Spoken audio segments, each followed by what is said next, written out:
नमस्कार, मी Deepa बाणाई. News Marathi channel मध्ये आपले स्वागत आहे. बघूया सविस्तर वृत्त. मुक्ताईनगर तालुक्यातील कोराडा गावातील जिल्हा परिषद मराठी शाळेत कुमारी ललिता गुणवंत कांडेलकर हिने नवोदय परीक्षेमध्ये घवघवीत यश प्राप्त केले आहे. गावकऱ्यांनी या विद्यार्थिनीचे तोंड भरून कौतुक केले आहे. मुक्ताईनगर तालुक्यातील कोराडा गावातील जिल्हा परिषद मराठी शाळेत कुमारी ललिता गुणवंत कांडेलकर हिने नवोदय परीक्षेमध्ये घवघवीत यश प्राप्त केले आहे. कुमारी ललिता गुणवंत कांडेलकर हिने नवोदय परीक्षा दिली होती, त्यात ती उत्तीर्ण झाली आहे. या यशाबद्दल तिचा जिल्हा परिषद मराठी शाळेने तिचा सत्कार व सन्मान केला. या प्रसंगी कोराडा गावचे विद्यमान सरपंच ज्ञानेश्वर कांडेलकर तसेच राजू कांडेलकर, गोपाल कांडेलकर, सतीश वानखेडे व असंख्य विद्यार्थी उपस्थित होते.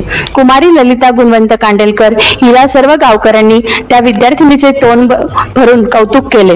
तिने केलेल्या गौरवाचा न्यूज मराठी तर्फे तिचे हार्दिक अभिनंदन. त्याचप्रमाणे कुमारी ललिता कांडेलकर तिचे मोरेश्वर महाराजांनी पुढील वाटचालीस शुभेच्छा दिल्या. जिल्हा परिषद मराठी शाळेत कुमारी ललिता कांडेलकर ही इयत्ता 5वीची विद्यार्थिनी या शाळेत शिक्षण घेत आहे. अरुण इंगळे यांचा रिपोर्ट, न्यूज मराठी जळगाव.